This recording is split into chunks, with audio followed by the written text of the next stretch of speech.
ask you to vote on the news. And here's the winner. There's a huge, hidden, heavenly body right here in our solar system. Evidence is mounting that either a brown dwarf star or a gas giant planet is lurking at the outermost reaches of our solar system, far beyond the planet Pluto.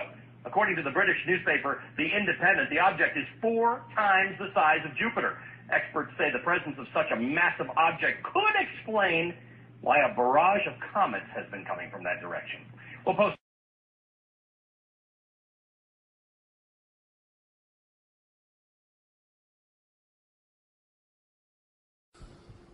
Hi, my name is David Morrison. I'm a NASA space scientist, and I want to talk to you very briefly about Nibiru. I'm doing this because I received a note from a 12-year-old girl recently that said she wondered if the video I made 2 years ago was still valid, that she and her classmates were scared about Nibiru, and could I please explain, from a science point of view, why we know Nibiru is not real and is not a danger. You know, the simplest thing to say is just that there is no credible evidence whatever for the existence of Nibiru. There are no pictures, there's no tracking, there's no astronomical observations.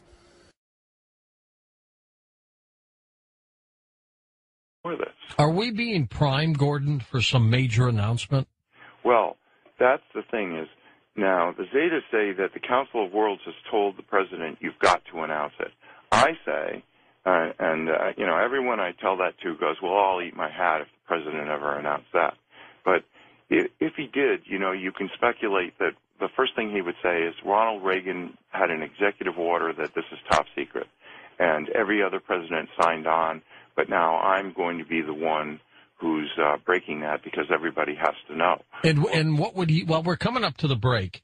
When we come back, speculate on what you think he would say. Okay, with our special guest Gordon James Giannotto, and we're talking about Planet X. Now he has sent us some interesting pictures that you should get up to coasttocoastam.com and just take a look at them and make up your own mind. And I'll be back in a moment on Coast to Coast AM. If you need to email me, that's George at coasttocoastam.com. Well, next hour, we'll take your phone calls with Gordon James Giannotto as we talk about Planet X. And welcome back to Coast with Gordon James Giannotto. Gordon, let's speculate a little bit on if there's an announcement of this planet. How will it be announced? Well, there's 2 lines of thought. One is from the Zetas that the Council of Worlds has told the president that he has to announce it. The other is my line of thought, which is that how can he not announce it? Because as Planet X comes closer and closer to the Earth, eventually it's going to come very close. It's going to be as large as the full moon, and it's going to grab the Great Atlantic Rift and pull it up. And people don't realize that the continents are granite, and they float on the magma core. So they're just floating there. So the Great Atlantic Rift is a line of mountains right down the center of the Atlantic Ocean from Iceland to Antarctic, and there's an upwelling of magma right there. And as the North Pole of Planet X is in line with the sun, as Planet X is in line with the sun, and the North Pole is pointed at the Earth, it's every day when the Atlantic Ocean faces the sun, the Atlantic Rift gets pulled down towards Planet X, and then as the Earth continues to turn, it gets released, because when the North Pole of Earth starts going towards the North Pole of Planet X, then it gets pushed back. But so eventually what's going to happen is Planet X is going to grab the crust. It's going to be close enough that the crust will stop turning with the core. So nothing changes the core, and nothing changes the North Pole of Earth pointing up. But what's going to happen is Planet X is trying to go by, and the day it goes by, it's going to grab the crust and slide it up over the North Pole and then let go of it. And when it lets go of it, the new North Pole is going to be the eastern tip of Brazil, Recife, Brazil. And there's going to be 600-foot tidal waves followed by the tail of Planet X brushing the Earth with all these rocks, which was one of them was the meteor over Russia. So you're talking catastrophe here. Absolute catastrophe. But the thing is that after that, with no governments and no religions and no economy, the unselfish ETs are going to come and give unspecified help to unselfish survival communities. So, because people say, well, all the nuclear reactors are all on faults all over the world, but, they could transmute the half-life of plutonium from 125,000 years to 1.25 seconds. So, but they haven't said what they're going to do because we're supposed to be taking some responsibility for ourselves. So, what's the timetable on this? Well, see, that's the thing. There isn't a timetable, and that's the number one question everyone asks. Well, when is this going to happen? But the thing is it could happen at any time. The only country that's taken any provision is China, which has built these ghost cities because, remember I had said that the southeastern China plate was going to be sinking. Well, Jakarta, Indonesia, parts of it are 85 feet below sea level. That sinking is almost 70% complete in that tip of the Southeast Asian plate.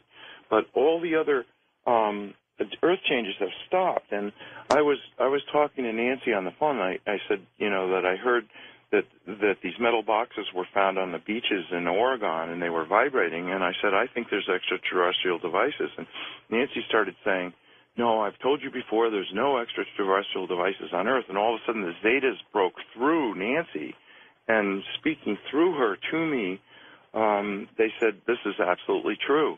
And she later wrote about this, and this was, you remember, people have said, well, there weren't any boxes or it was a hoax or whatever, but it is true. On all the faults of the Earth, there are tens of thousands of these boxes vibrating, and what they're doing is instead of letting the movement of the plates, because the roiling of the magma deep in the core of the Earth is causing these quakes and these other shifts. The north end of South America is going to move to the west. The north end of Africa is going to move to the east. The Atlantic is going to get wider. The Pacific is going to get narrower. So there's all these things. And the Zetas had said there was an event calendar, and 7 was preliminary Earth changes, 8 was massive social change, and 9 was worldwide volcanoes, earthquakes, and sinkings. And so anyway, these metal boxes have put that off, and the reason why is because they want to have the massive social change. And you can imagine if the president does announce it, of course there's going to be massive social change. Well, if it's going to happen, will he announce it? To me, it sounds like he's compelled to.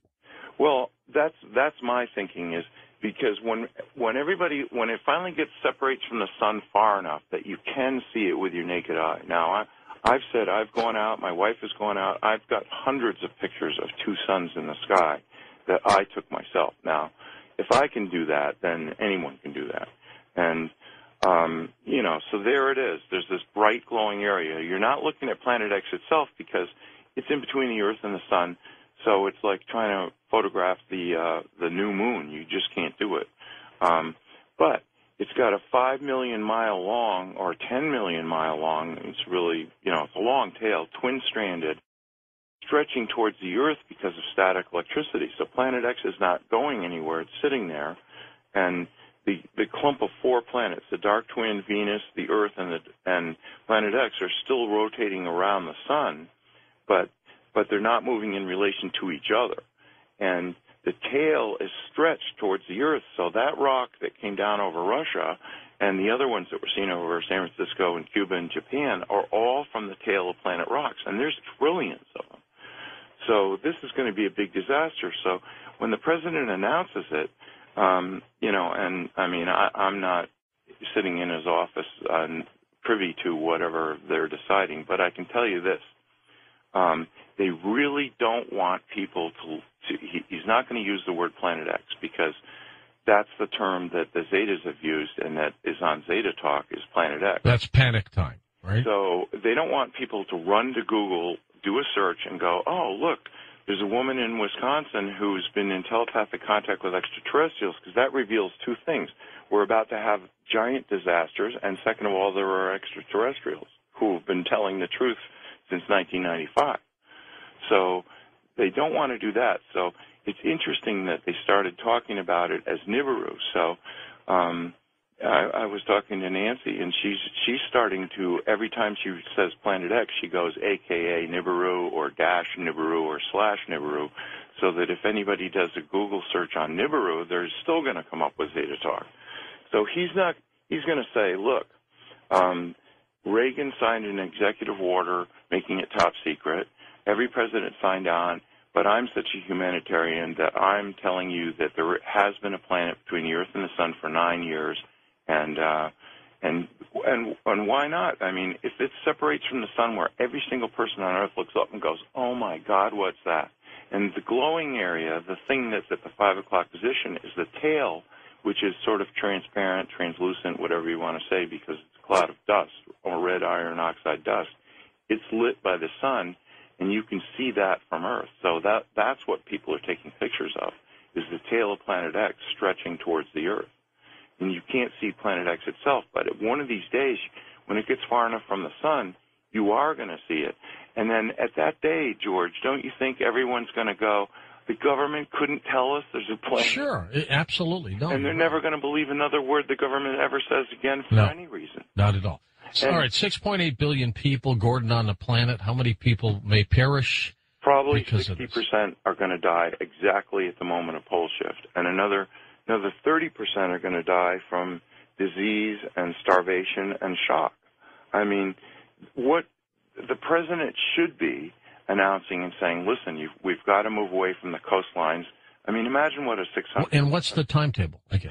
Well, that's the thing is, like, there isn't a timetable. There's an event timetable, but the president has been trying to announce it since last September. So first they tried with the emergency broadcast system.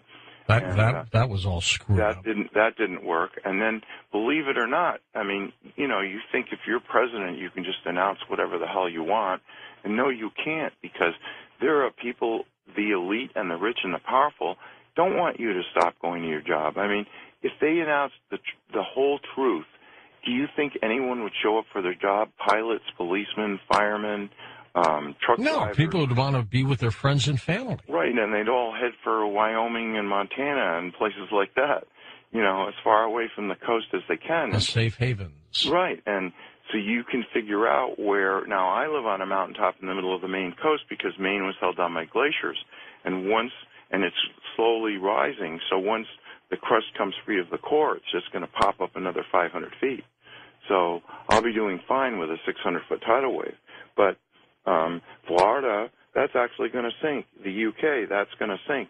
Japan is going to sink. So a lot of places, it isn't just a matter of a 600-foot tidal wave. And then, of course, all the ice in the whole world is in the wrong place, so that's going to melt. So the Zetas say the final sea level is going to be 700 feet above present. So the president isn't going to say what's going to happen. He's going to say there's a planet in between the Earth and the Sun, and now this is what I think, and speculation, because I'm not privy to the script here, but that he would turn it over to NASA, which would say, yes, there's a rogue planet, but we were prohibited by national security, but don't worry about it. Go back to sleep. If anything's going to happen, we'll tell you. And then maybe they turn it over to NOAA, which is saying, well, this huge Earth wobble is what's causing all this weather. They're never going to admit that global warming and climate change were a lie, because can you imagine the lawsuits? It would bring the whole world to a halt, because how many hundreds of billions of dollars have been spent on reducing fossil fuels? And, the thing is Planet X is roiling the magma, so the magma's circulating closer to the bottom of the crust, so the seafloors are warming, and the ice is melting from underneath. But the actual truth is the Arctic just had one of the coldest winters in years, and the amount of ice that formed this winter in the Arctic is unbelievable. Antarctica has been gaining ice. The top of the Himalayas and a lot of these glaciers are gaining ice. So this whole global warming thing, they're never going to use that phrase again. They would rather die than say global warming. So, I don't know how he's going to put it, but my opinion is he's got to announce it. And meanwhile, the government is doing all these strange things, like ordering 1.2 billion rounds of hollow point ammunition. They're going to arm these Social Security employees, and the National Weather Service employees are all going to be packing with hollow point bullets.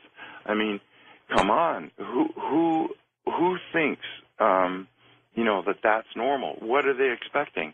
And of course there's going to be some people who are going to riot and steal and loot and God knows what. Well, things could be out of control. Right, they could be out of control.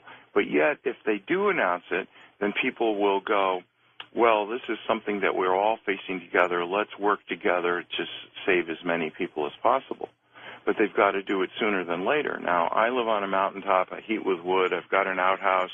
I'm ready for no electricity and no fuel. I live in a forest. I've got wood all around me.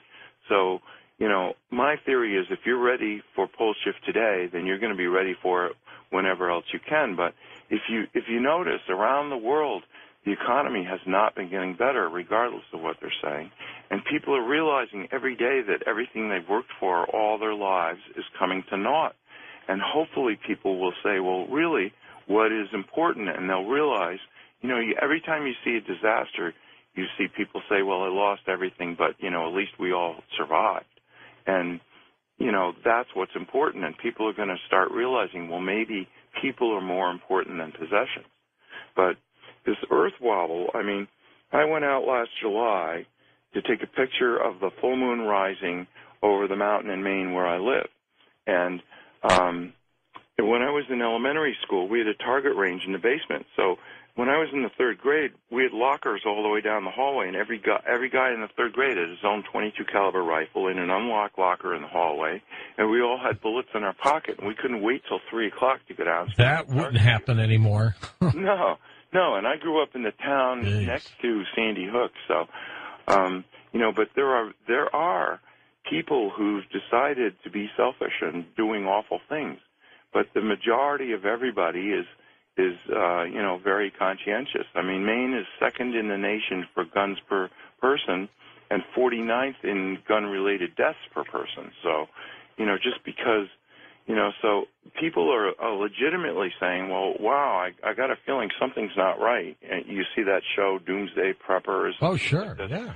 People are like, well, the economy isn't coming back. I was in Walmart the other day. They had 15 people in a 5-acre store. And I said to the cashier, I said, you can't even be paying your overhead with this.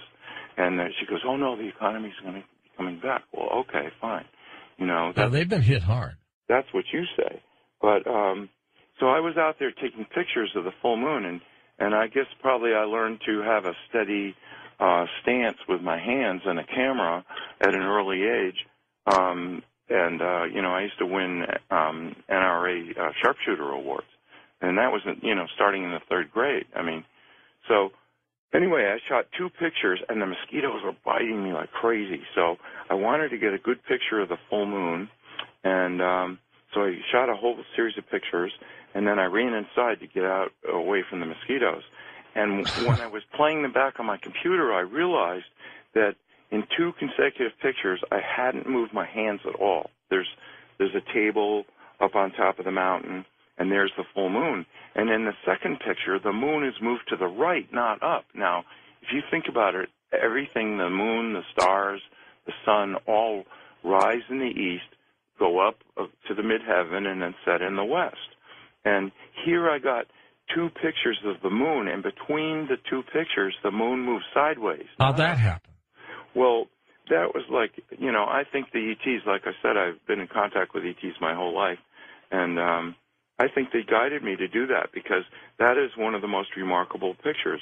Now, I've gone out and watched Sirius rising and Orion rising in the east, and then I go back 20 minutes later, and all of a sudden it's like 45 degrees further south, but it isn't any higher in the sky. Now, why would that be? That's because every single day, Planet X pulls the magnetic bar of the Great Atlantic Rift down towards it, and then as the Earth continues to shift and the Atlantic no longer faces the sun, then the North Pole, which doesn't like the North Pole of Planet X, pushes the North Pole of the Earth back. So you get these wobbles, and what you get is this gigantic loops in the jet stream. So normally the jet stream moves from west to east, but now if you notice these weather maps, and why wouldn't you with all these big storms? So everybody's more interested in the weather than ever because it's really can be life or death. And what you get is these giant arcs of cold air coming down from the Arctic, and 30 miles to the east, you've got this giant arc of tropical air coming up from the Caribbean, and you've got this clash of fronts that makes these gigantic storms. I mean, look at Hurricane Sandy. And, you know, if the government told the truth, they should say nobody should rebuild anywhere. But it's just like Katrina and New Orleans. People are saying, well, you know, we're going to bring it back, and it's going to be so meaningful, and we're going to have Seaside Heights, New Jersey, ready for the tourist season. And, you know, but the truth is nobody should be there now at all, because this is right in the danger zone.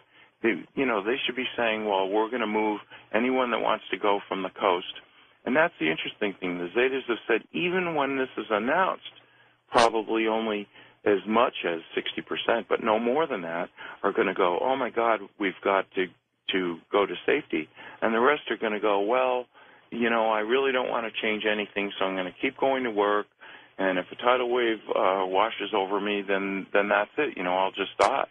Well, you know, okay, that's what this life is like. You're entitled to be a skeptic. You're entitled to be in denial, and you're entitled to die in it, but there's no reason for you to do that. Hold on for a second, Gordon. We're coming back for phone calls with you next on Coast to Coast AM. Indeed, indeed, and we're going to take your phone calls when we come right back on Coast to Coast AM. And welcome back to Coast. Gordon, are you saying then in our solar system we've got a dark twin to Earth, we've got a burned-out binary star, and we have Planet X? No, the binary star is quite a distance away. That's why it takes 3,657 years for Planet X to return. So it's something we've never seen because it's burned out, but it is a huge body, and that's where it started. And evidently, Planet X has been coming here at least 2 billion years. So, you know, it wasn't that the Anunnaki were always there. They reached a point where they decided they wanted to powder the gold and put it in their atmosphere to keep the planet a little bit warmer.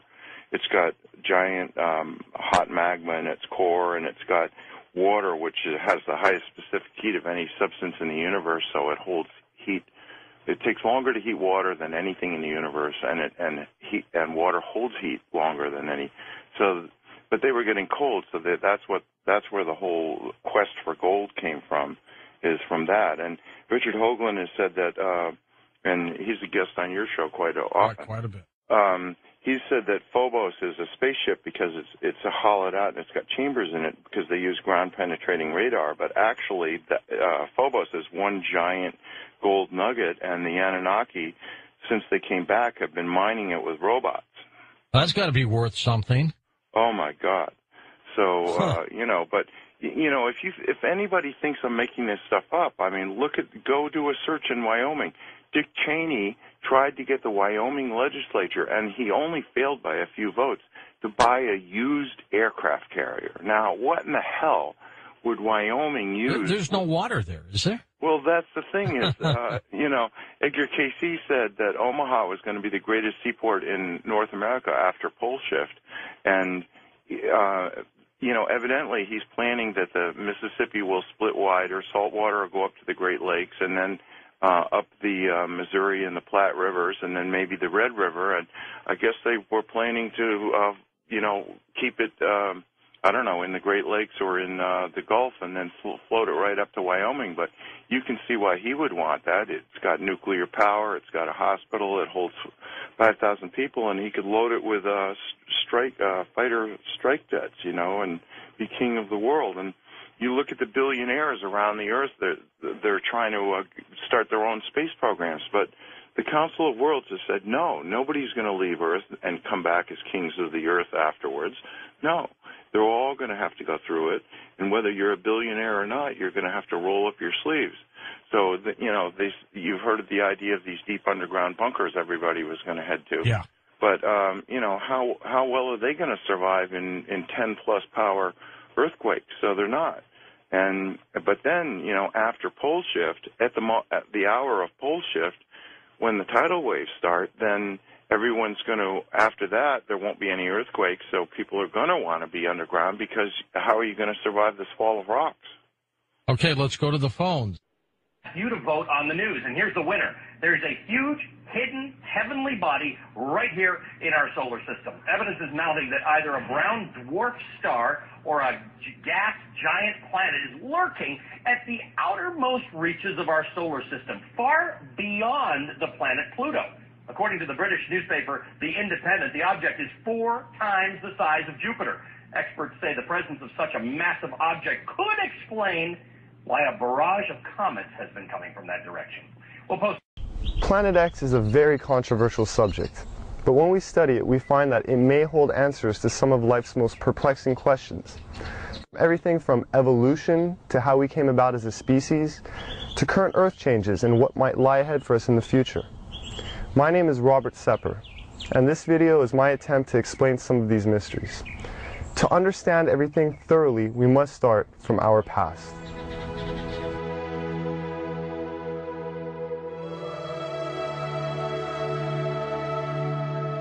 As you do research on our mitochondrial DNA, you find that it goes back into the range of 150,000 years based on the mitochondrial DNA, which is, I think, pretty much incontrovertible.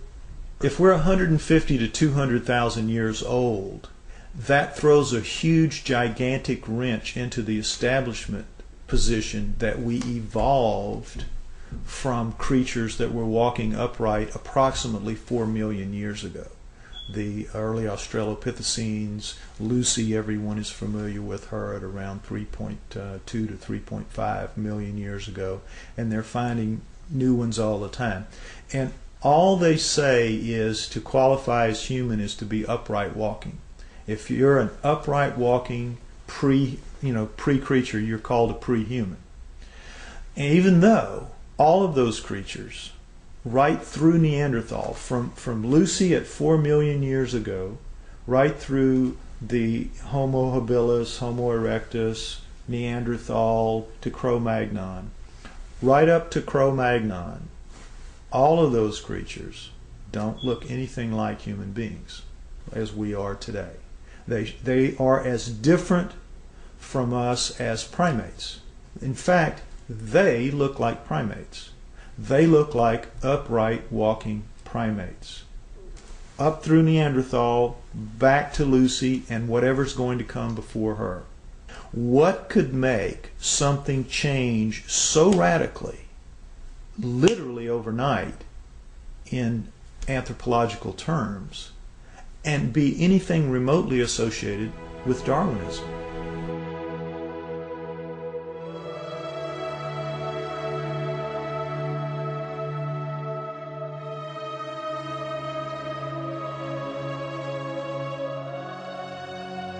I believe, personally, that the writings of the Sumerians 4,000 years ago, as chronicled by Zechariah Sitchin in his books, The Earth Chronicles, I believe that is the most logical and reasonable explanation that there is for how we came to be.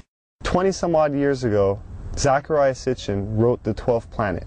In The 12th Planet, he describes ancient writings and texts by the Sumerians depicting a 3,600-year orbit of Nibiru. But the Sumerians are rarely spoken about in history books. Who were the Sumerians? And what could an ancient civilization possibly know about how we came to be? We only hear about like the Egyptians or the Mayans or the Incans, Romans, Greeks. The first culture we have on Earth were the Sumerians. And they showed up 6,000 years ago where modern-day Iraq is. It's right between the Tigris and Euphrates rivers. It was then known as Mesopotamia, Babylon, but also Sumeria, where the first culture on Earth stems. And they have left us over 100 of the first for high society to take place. For instance, stemming from Sumeria 6,000 years ago, they were the first ones to invent writing. They had a system of over 400 characters known as cuneiform text. Then use a wedge-shaped stylus or an object with a wedge and would twist and turn and make all these characters that came up to about 400 characters. And they had their own complete language like an alphabet that we use today, A through Z. But this stemmed out of Sumeria 6,000 years ago. And all of the first for high society come from them. Time, the calendar, math, schools, courts, judges, systems of law, all of this originated in Sumeria, which was then known as Mesopotamia, Babylon, today's modern-day Iraq. The Sumerians are actually probably the most influential culture of the ancient world. Not the Egyptians, not the Greeks, not the Romans, the Sumerians. The Sumerians invented, for example, the zodiac. All of the symbols that we still have today for the zodiac was created by the Sumerians. They tell an incredible story, the Sumerians do, of the Anunnaki, which is that there is another planet in our solar system, that gods, super beings, live on this planet, that these beings come to Earth. The Sumerians had a pantheon of gods, but it was living gods. They were the Sumerians worshipped living gods who lived and worked and had their lives among them. They were the Anunnaki. Among those Anunnaki, there were 12 leaders, 12 super gods, the bosses, the boss of bosses. Those 12 gods come down and are present in the Egyptian culture, in the Greek culture, and in the Roman culture. They just have different names, but they have basically the same personalities and the same functions. So it isn't that mythology begins with the Egyptians, the Greeks, and the Romans. Mythology begins with the Sumerians. Monotheism didn't kick in until the gods, the multiple gods, actually physically left. When we look at all the stories in the Bible about how God is a feared God, and if you do what God tells you, you are given the reprisal of going to heaven, or if you do wrong, you go to hell, and it's very black and white. But the Sumerians give us a lot more context into that line of thinking and how it came about in their image and after their likeness. The Anunnaki quoted to the Sumerians as saying, "We have created you in our image and after our likeness, and we were their slaves," basically, to do as they bid it. Mine the gold, do their daily chores. We were basically their slaves. The leader said, "We'll make you a slave. We'll make you a servant." And that's the reason, the impetus, according again to the Sumerian writings, for the creation of human beings. The story of Noah is a classic that comes right out of the Sumerian texts. The word Eden, the Anunnaki called the land where they lived the Eden. The Adam, they called the worker slave that they created the Adamu, plural. Could the Anunnaki have genetically engineered humans? It sounds incredible until we consider that we ourselves genetically engineer the fruit and vegetables we eat every day. From tomatoes to apples and oranges to cloning Dolly the sheep. If we can genetically manipulate DNA, then who's to say that we weren't created or our DNA wasn't tampered with by another race of beings in the past? Now the question is, were we?